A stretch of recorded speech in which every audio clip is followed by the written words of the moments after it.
Hello. Hi!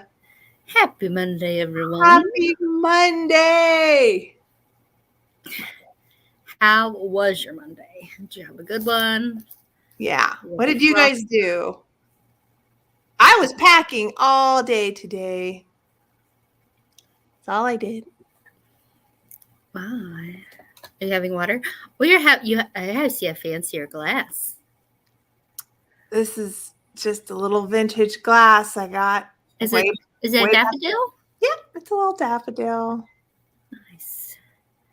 Ours would look great together on a tablescape. Yeah. Just saying.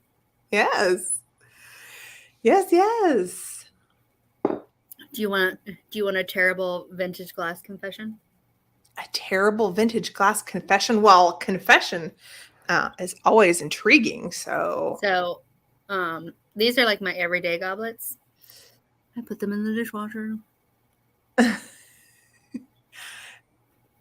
It's I'm not a flash color, it's a solid color. And our modern dishwashers do not do the things that vintage dishwashers did to glass. true. So, And you'd think that the glass would be extra sturdy. So. yeah. And nothing bad has happened to them. I also put my Hazel Atlas Moroccan Amethyst in the dishwasher. Is that a rarer piece of glass? No, it's just purple. Oh, okay. Okay. I'm sure there are pieces of Moroccan Amethyst that are harder to find, but I only hand wash the stuff that absolutely must be hand washed. Yeah. My vintage glass confession. Laura, did your friend make it in? Laura has a friend coming to visit. Oh, cool. New friend. And I see lots of our old friends. Yes, we have so many. I see Jennifer. Hey, Jen. Jen. I got your stuff packed. I just haven't invoiced yet. Chris. Laura. Did you get Kathy Wiseman? Yes. Mm-hmm. Did. She was third. And Michelle. Hey, Michelle. Hello. Hello. I think when I'm standing and then like bending over, like looking for boxes and things, that's the worst for your back. That's something. That's me in dishes and laundry. You know, you just put you in that like slightly arched position, and it's exactly terrible. Yeah. She loves you. Jennifer. Mercy. You just want to cause trouble. It was so funny. After my sale last night, Scott was either doing one of two things. He was either fretting about, he's like, oh, I'm so bad. I was so frazzled. I'm so embarrassed. He's like, I didn't like the camera on me. He's like, I was so self-conscious, and he felt so bad about Angela. I didn't notice he was on camera. He was either doing that or he was talking about how funny Jennifer Cagle and Michelle were. Oh yeah, you said something about like a weird pairing, and I was like, I'm here stabbing flowers into a skull. Nobody said anything. I was like, see, they know me. No, nobody's surprised. But he's so self-conscious, you guys. He gets just having it angled on him a little bit while he was working. He felt. He told me, he's like, oh my God, I have so much anxiety. He's like, please, honey, just can you turn turn it so it's not on me? He even though it wasn't really on him, he felt like you guys were staring at him. We were looking at the pretty things. Yeah.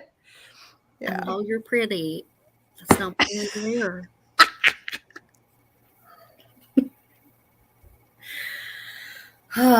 Well, it's still a humid mess here. And I'm over it. I'm ready for fall. I'm a fall girl. If you're talking about, are they talking about my husband who has nice arms? Uh-huh. He does. He does have nice arms. You know what I tell? Do you know what I tell him all the time? I always say, you know what, babe? I didn't marry you for your brains.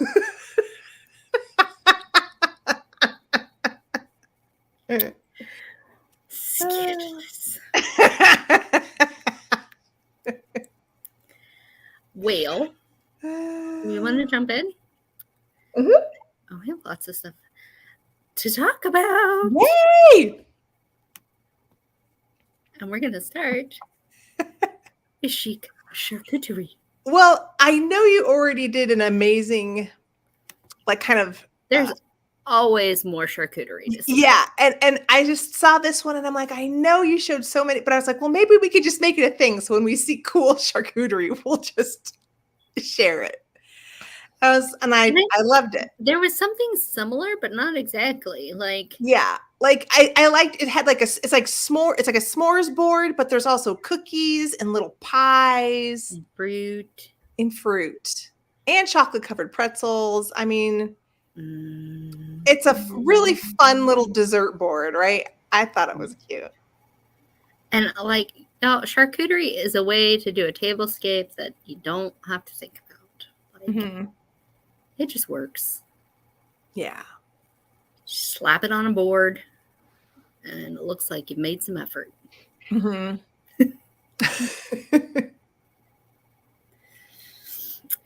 and I love the little. Oh, now I want to find little cast iron pans. Oh. I bet you for melty charcuterie, because you wouldn't have to use it for s'mores. You could also do like a melty cheese dip or a brie.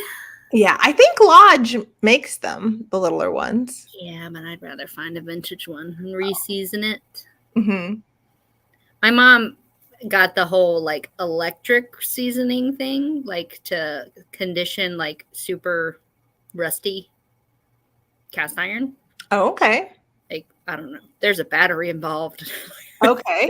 It's scary, but she made it work because she got some cast iron that was belonged to family members of ours. And oh, look! Do you see? Vintage daughter. Hello, welcome. Awesome. That is awesome. Welcome, vintage daughter. We are happy to have you. And now I'm craving. So we have a wood-fired pizza place that does dessert pizzas. Oh. And so they have two. They have one that's berries and brie, and they have one that's s'mores. I can't leave things alone. So when I order it, which is not very often, I ask for the s'mores, but with the berries on top. So it's Nutella. Okay. And these like jammy berries and topped with roasted marshmallows. Sounds great. So good. Sounds really good. Except then they switched to a cauliflower crust and it doesn't taste very good. Yeah. So I don't get it anymore. But I could easily do this myself.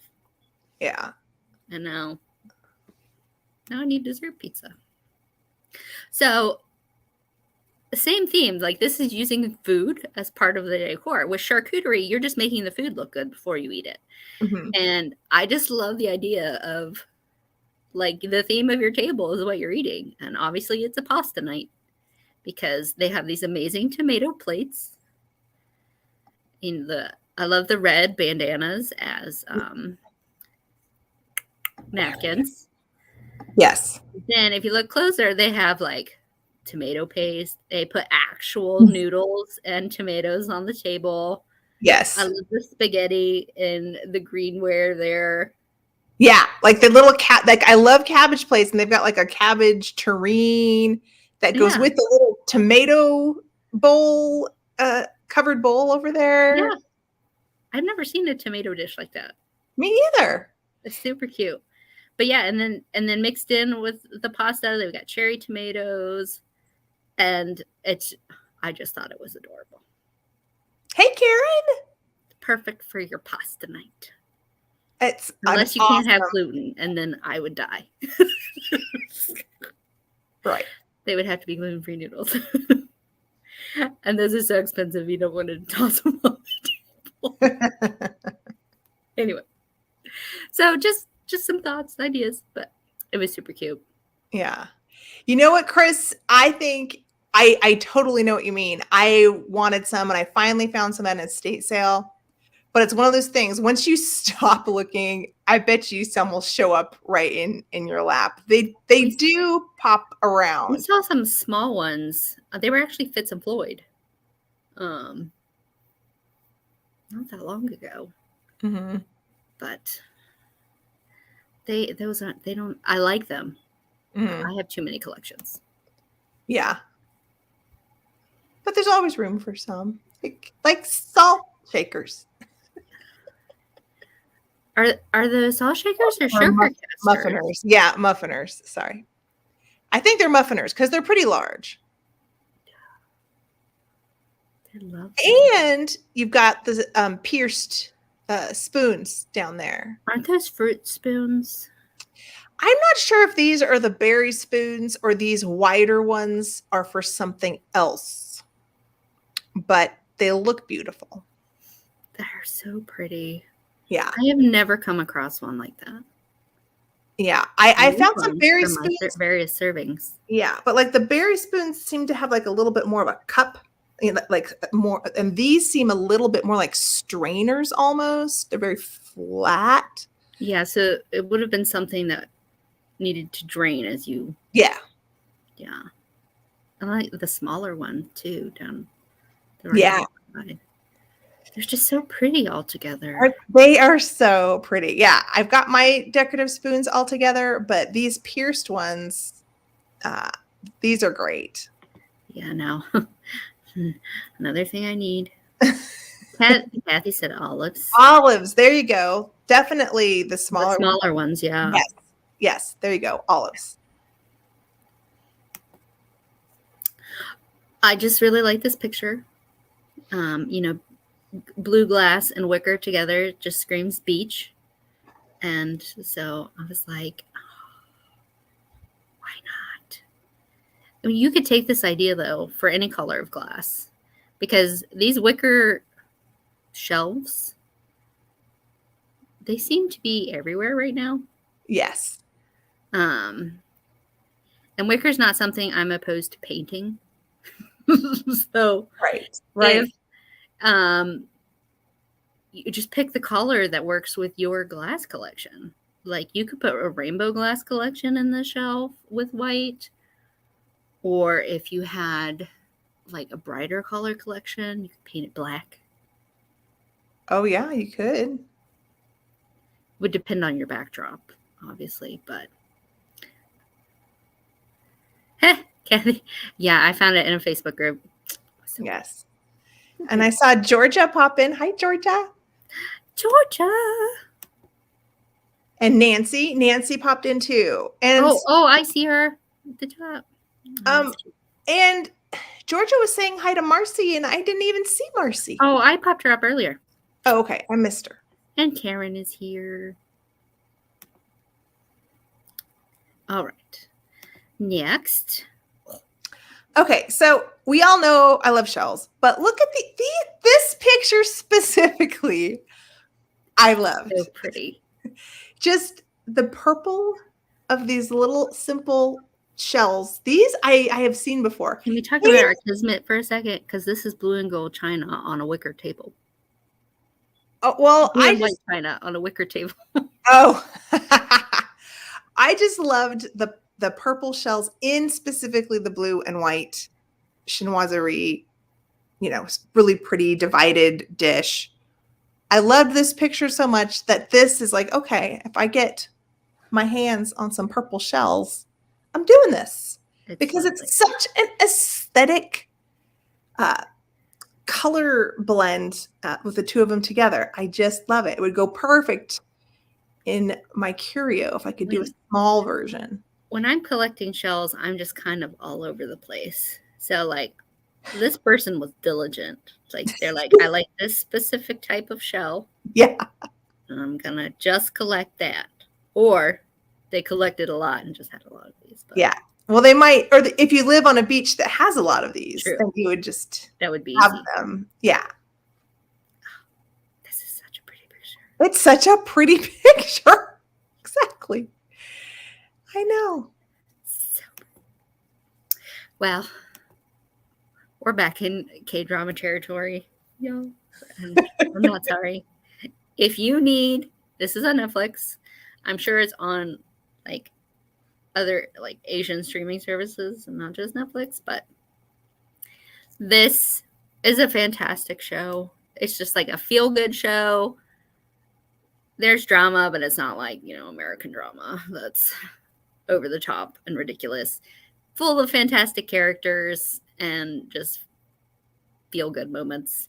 It's got it all. It's got it all. It's just a slice of life.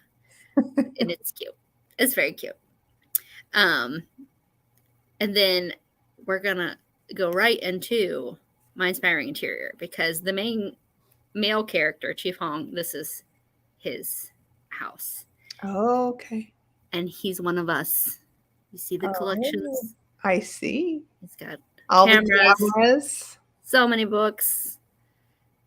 He makes his own tea. He makes his own wine. He makes all kinds of things.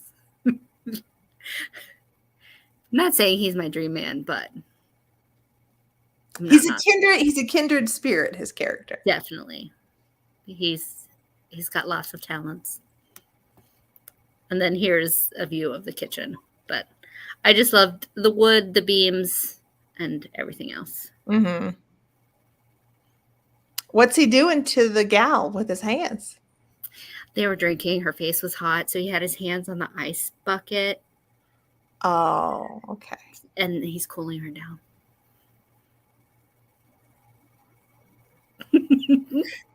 Very cute. Worth watching. Okay. So it's a simple picture, but this is the perfect exemplification of what I like, where it's traditional antique items and furniture, but it's thrown into the room in a much more haphazard or casual way so that it doesn't feel formal. It feels very more casual, even though it's traditional formal furniture. Right. And to me, this is just like the perfect definition of what attracts me. I love the formal traditional items, but I like it a little more approachable, mixed up and layered, Laura. Hi, Laura. A stand globe is on my list of things I need. Well, yeah, and these ones with the little four legs, I have one like that. It's a zodiac globe. They're so cute. I don't have any like that. It's on top of my hutch right now. But can we talk about those sconces? They're huge. They are a little big. I didn't particularly, grab onto the sconces there, but I agree. Those are a little large. But the fact that they're clear glass, they kind of blend in, but I don't know if it would necessarily be my choice, but I was just like, this is what I like. This is what, whatever you want to call this. Eclectic, English cottage, antique, haphazard. I don't know what you want to call it. I keep trying to find names. Like I always call it like English cottage because to me that's what it reminds me of. But this is what I like. I really like that mirror too, though. Yeah, the mirror is great, but the mirror is like super that's something you would see. I could see that mirror in a much more traditional, formal home. Do you know? Yeah, what I mean? all of these pieces could be absolutely like stuffy, right? But how they're arranged and everything, it's not in this context. Yeah, lovely. Oh, you're next. Oh, okay. So I just saw a few things like button ideas, just a couple. There's 2 pages, and there's something that I could do easily, and there are things that I'd actually like. I would like this in my room, in my hanging on my drawer handle or something. It's Mhm. like, I just wanted to share with you guys, like, if you have some buttons, you want to do something that doesn't look too hard. I thought Yeah, this, just a simple outline. You're just gonna yeah, fill it. yes. And, get a little trim for the bottom and the waist. And it's Mhm. adorable, just adorable. It's cute. Let's look at the next. And Oh. you could do, the heart, super easy. Do a little heart. And the tree, takes a lot of green and brown buttons. Mhm. The most difficult is this one where, they're obviously sewed onto the fabric, but Mhm. I still really liked it. It looks like it's just sequins or some sort of, Those are like glass seed beads to make the little urn, to the make the vase. vase. Yeah. But I still think this is something I might actually be able to, like, it's a simple shape. I could probably sew that onto a piece of fabric if I was Well, industrious enough to. that image you can find like in a lot of white textiles. So it looks like they're just embellishing the shape that's there already. Hmm. Yeah. So then you don't even have to worry about that. Yeah. Like you could take even an already embroidered piece and then embellish with buttons. Yeah. Yeah. And I think, that one where it's sewed on to make a little floral urn, those buttons are pretty special. that would be, you'd have to probably hunt down some nice special buttons for it to look Mhm. quite like that. But it's something I wouldn't mind Well, trying yeah, it's one not day. an obscene amount, so you could Right. start slowly Yes. accumulating them. Yes. So that's something I'm thinking of trying this. I'm thinking of trying this. Hey, Shauna. I know. Shauna, she would just kick all the major derriere on any of these projects. Right. I agree. But these ones looked doable, and I, like where any of us could achieve this, I think. We could have a button along. We could Yeah, exactly. And yeah. button crafting. Thanks, Michelle. I want to do it. Do it. I want to do it. Well, I should have put the image that I used as thumbnail in this, but I didn't. So I might have to Okay. share it here in a second. Actually, let me just do that. So is it about recycling? No, No. it's about blow molds. So what was the image on the left? Oh, that's what I'm gonna tell you. Okay. Okay. That's why I was like, oh, I should have brought that, but I didn't. Okay. Oh, hey, Helen. I'll bring it up later when I get to that part of the story. Yeah. But to begin, I lost us. There we are. Hey, Helen. It says play in the tree. Oh, it does say play in the tree. Did you see that? PLAY. Oh my gosh, I didn't even notice. I didn't either. I didn't notice. Observant. She's good eyes. Good eyes. Oh my goodness. All right. Hey, Claudia. Hey. Claudia's here. All right, where to go? Okay. Go ahead and add this to stream. So, I know many of you love blow molds, but did you know that we owe plastic blow molds to glass?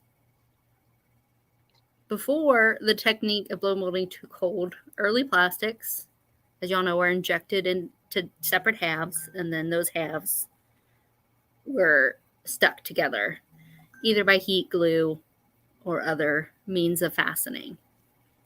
But that led to a large amount of plastic waste. And in the beginning, plastic was expensive to make and use. So these two gentlemen, Enoch Ferngren and William Kopike, as you can tell, that's Central European German names. And y'all remember from my glass ornament where we get why we got blown glass was because they wanted to make cheap Christmas ornaments. Oh, yeah. Right? The little fruit. Mm-hmm.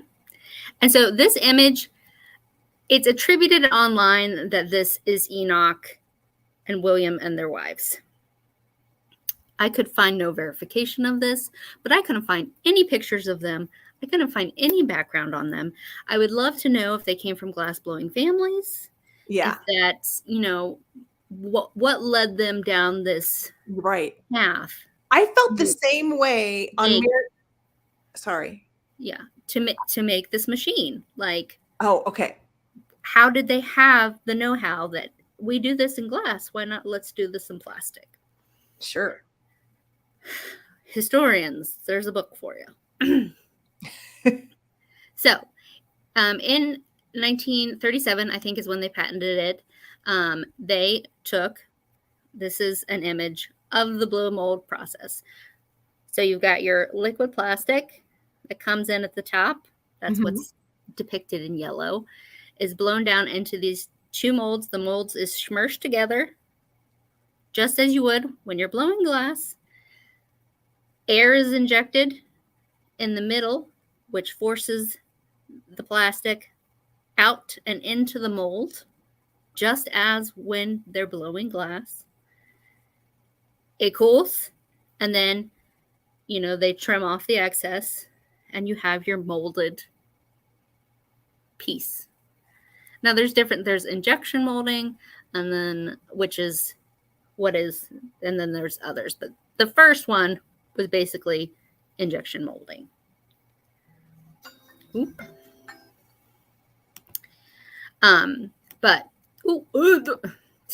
They sold their machine to the Hartford Empire Company. And if you know things about blow molds, that name would be like Hartford Empire. You would think Empire, but this has nothing to do with the Empire blow molds that we think of today. The Hartford Empire Company was a company that specialized in machinery that was used in glass making and other manufacturing. And when they got the patent from Ferngren and Kopike, they, I'm going to say that different every single time. It was largely just used for experimental and government use because, again, plastics were rarer at the time. Mm-hmm. Do you know, I kind of gave it away, what the first widespread commercial use of this technology was in the late 30s and early 40s? Just like glass. It was Christmas ornaments. History repeats itself. That's very cool. So these first ornaments were all Empire? No, these were a variety of companies. Hartford Empire did not really make things for public consumption. Okay. They made the machines themselves. And then a number of companies bought those machines, made their own molds, and made their own products. Okay. So a various number of plastic companies, which I'll talk about some later, but like Union Plastics, Empire. Empire wasn't Empire until the 50s, though. They were Carolina Industries before they were Empire. But that Hartford Empire Company has nothing to do with the blow molds that are collectible, except they made the machinery possible in the beginning. Mm. So, Christmas ornaments and also those candy holders were some of the first blow mold items available for mass purchase. However, can't talk about blow molds without talking about Don Featherstone. The man, the myth. He started working for Union Plastics in 1957. And that's when the things we consider blow molds in, the vintage collecting community were produced and purchased widely. We know him because he left high school, but his high school, he went to the Worcester Art Museum school. So, like the age of 19, he left school, he graduated, he started at Union, he was a sculptor, and they like hit the ground running. They're like, okay, we want you to sculpt things. The first thing he sculpted was a duck. Wasn't that popular. He actually got a pet duck to study to use as a sculpture. And then they told him, we want you to do flamingos. There you go. And first of all, I want to mention, I love this picture. So this is him and his wife. They were matching outfits for almost the entire 30 years they were married. Oh my God, they did? Yes, there are so many pictures of them. It took me a long time to find one that did not have a flamingo on it. Okay. Oh, I just thought it was sure. cute. It's kind of cute, but it's also a little weird. It's so weird, but I like it. Yeah. But yes, he designed the pink flamingo that we all know, love, lots of people hate, but it paved the way for the blow molds. And for a large portion of their life, he kept 57 flamingos on their front lawn. Jennifer says it's creepy. Yeah. And Karen says her and Gavin are going to be on their way to that. But does anybody know why 57 flamingos? I don't. What was the year the flamingo came out? Oh. 1957. That's why. It was in celebration. Gotcha. And he designed for them from then basically until his passing. He purchased Union Plastics in the 2000s and continued running it. And he passed in 2015. But Don Featherstone, if you see a blow mold, take a gander. I know. You see Don Featherstone signature. Those are the ones that are going to be worth the most money. Yeah. Because his name's on it. Yeah. All it has to do is have his name on it. That craze. But on to other companies. At the time, Union Plastics, Empire, as I mentioned before, formerly Carolina Enterprises, and Noma were the biggest names in blow molds. Noma, I'm sure it was the light company, those cool British lights. 60 flamingos. I think that's great, Kathy. If somebody wants to cover my art in flamingos, I would not be upset. But I loved finding all these old Sears catalogs with different blow molds in them and seeing what these were worth at the time. Great. I would love to get a catalog that showed all of this.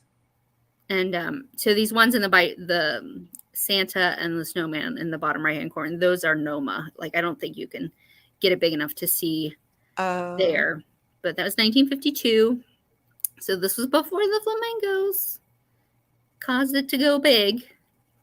I see here's another one, 1969. And on the right here is a Don Featherstone Christmas blow mold. That thing is 36 inches long. It's not small. It's probably for your window. And it's currently for sale for $375. Which seems to be like $300 to $400 is the high end for blow molds. At least currently available right now. I really want this. I sold this last year. I had this. I sold this on Etsy. This exact one. Well, there you go. He's a 1990s. Don Featherstone. And here you can see his signature there. It's not behind his that big. leg. No. It's only like that big with the tail. Yeah, It's not. he's just a little tabletop. And he's not one you light up, right? He's just a little. No, he's kind of flat. Yeah, just a leaner. It's $100. Look at that bright yellow eyes. It's like my old cat Damien. He looked just like that. I love this one. If I can find this one, I've never I'd seen be real happy. That ghost looks so happy. Yeah. And all the jack-o'-lanterns have different faces. Yeah. But again, there in the bottom, you can see his signature. Again, this one's currently listed for $175. And it's getting harder. Like, people know now that these are worth money. And it's largely nostalgia because people my age remember their grandparents having them. And so they're like, okay, I want this now. And it's getting harder to find them. You're going to get upset about inflation.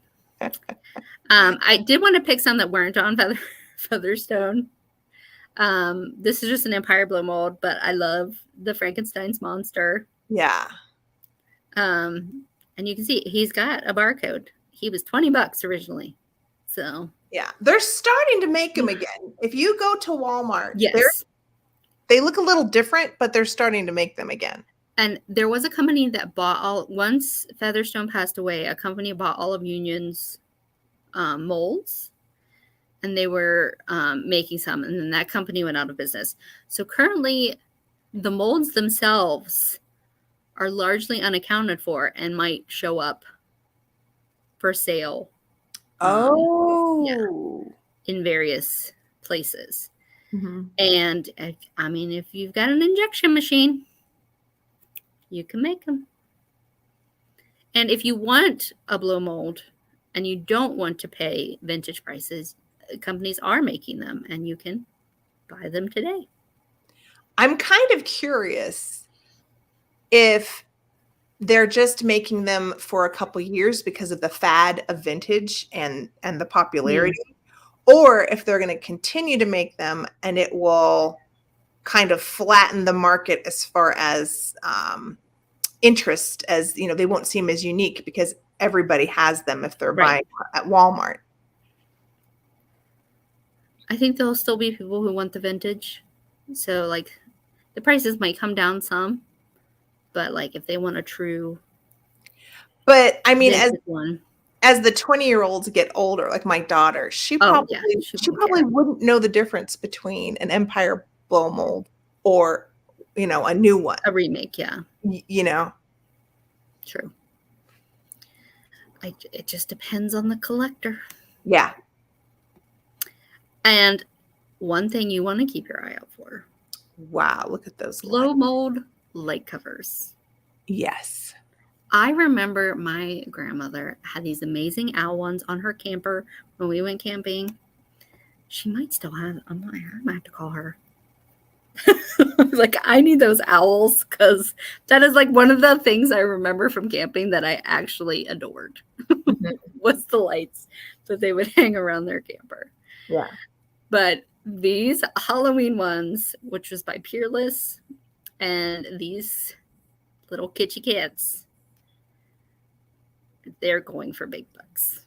Wow. And the cats were by Noma. Yeah. Do you know what year these skull and pumpkin and devil lights were? I think they were both from the 50s or 60s. Oh, okay. So, the devil was great. I know. That's just for 3, okay? Wow. It's not a whole strand. It's just 3. I would be so surprised if someone actually bought that at that price. It just I know. Again, yeah, these are listed prices. There's no guarantee they will sell them for these prices. But if you're looking about and you just find a blow mold that's got a hole and you're like, what is this for? Mm-hmm. Watch it. Mm-hmm. They're so cute. If you want to go down the blow mold rabbit hole, there is a website that lovers of blow molds have put together called blowmolded.com, and I will drop it in the chat. Blow molded. Blowmolded.com. Get it to come up here. And it has to have the dash in it. Otherwise, it takes you to a company who does blow molds. Okay. It's not helpful. But they have so much information, and these are the biggest names that's just there at the front. And you can click on, and they have pictures. They have some things. They have catalogs.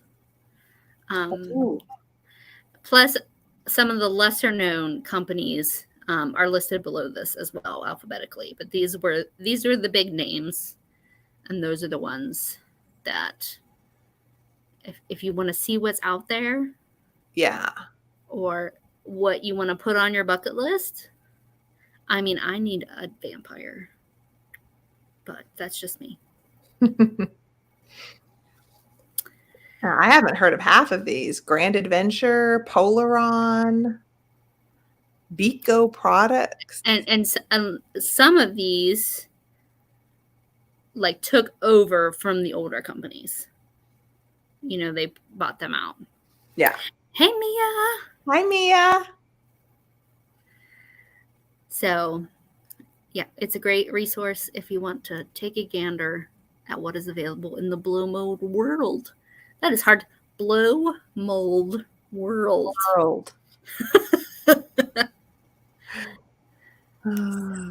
Oh, let me pop this up. So, what I should have done this. So this is an image of the very first bottle blow molded by Fehrenrich and Kopicke with their it's on display at the Smithsonian, or it's within the Smithsonian's collection. Mm-hmm. This is the first blow mold bottle that was made in 1837. Mm-hmm. 1937. Not that far back. So those the collectible Rothko candy containers, did they make them, or did someone make those containers for the Rothko ones? I don't know. I think they're called Rothko. I don't know. Let's see if Rothko is on their list.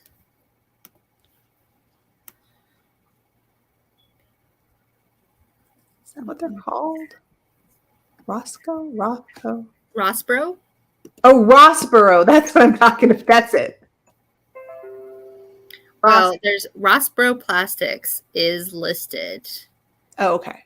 But I don't see any products.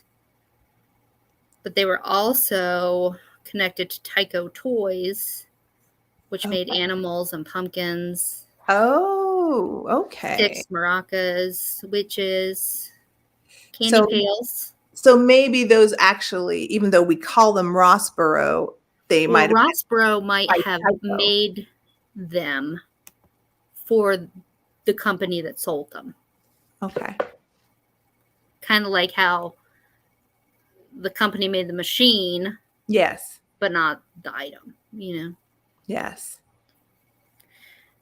Because I'm sure you had to outsource things. Or if you think about it like with glass, like LG Wright made glass, but not really. They had people with the technology make it, and then they sold it. Mm-hmm. They have the technology. Oh, 4 snowmen. Wow, Karen. Yeah, I haven't found any. The most recent one was that cat last year, but like 3 and 4 years ago, I would pick up blow molds at the thrift store and sell them. We don't see them often here. I have a small snowman, but I don't know that he's any particular company. I didn't even get him out this past year. Mm-hmm. I did low key Christmas. But yeah, I mean, I'm always on the hunt for Halloween. Yeah. Well, But the problem Halloween- is here I'd Halloween. have to keep it inside Yeah. because things like that in this town Yeah. disappear. I mean, I feel like anything Halloween that's vintage, from going down to the smallest Dixie cup or cupcake pig, they are extremely desirable and sellable. Like the simplest little thing, a teeny tiny trick or treat bag from a grocery store is sellable.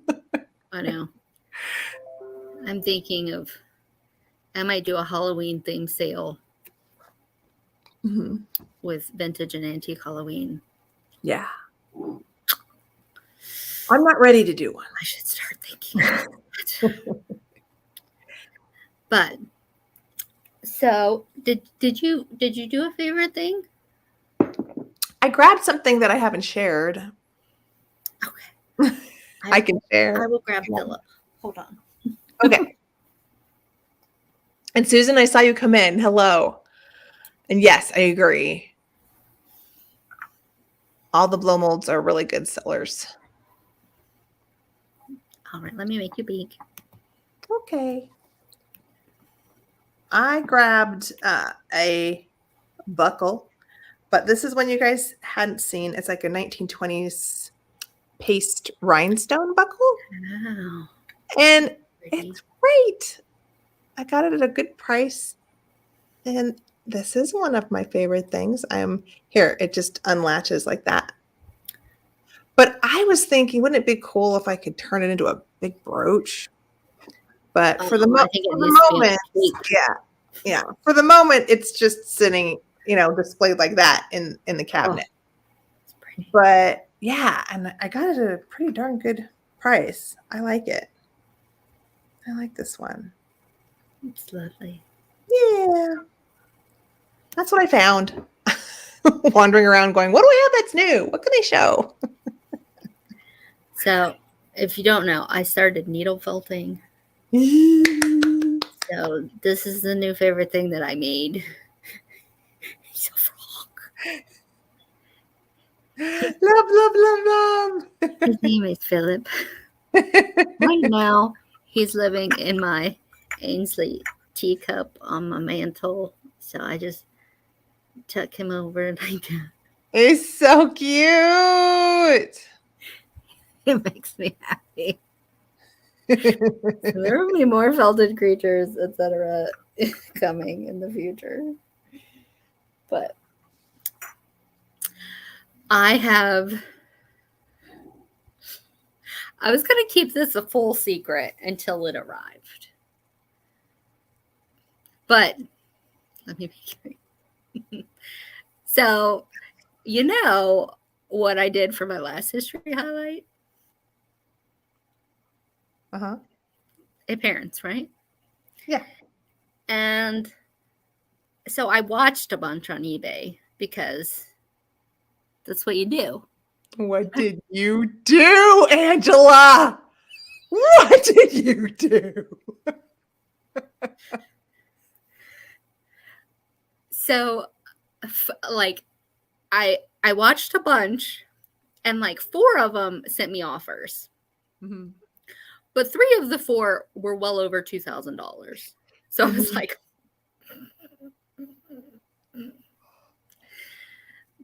one, I think their starting price was $375. I'm not gonna explain what it looks like, but oh, please do, Denise. I want to see. Oh yeah. Yeah, she's gonna love those. So they sent me an offer that was, I think, like $75 off.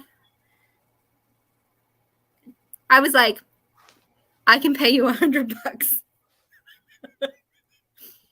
Why not? Right? Hardball, yeah. Throw them a hardball, yeah. It's an offer, right? Uh-huh. They came back at 150. Are you showing us a picture? You can show us a picture at least. No, you gotta wait to see it when I get it. What? What? No picture. No. You must wait. Oh my God. Why does she do this to us? So, and it's not one of the glass ones. It's silver plate. Cool.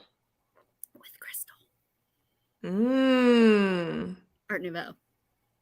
1910. Really? Oh, I can't wait to see it. Made in Germany. I can't wait to see it.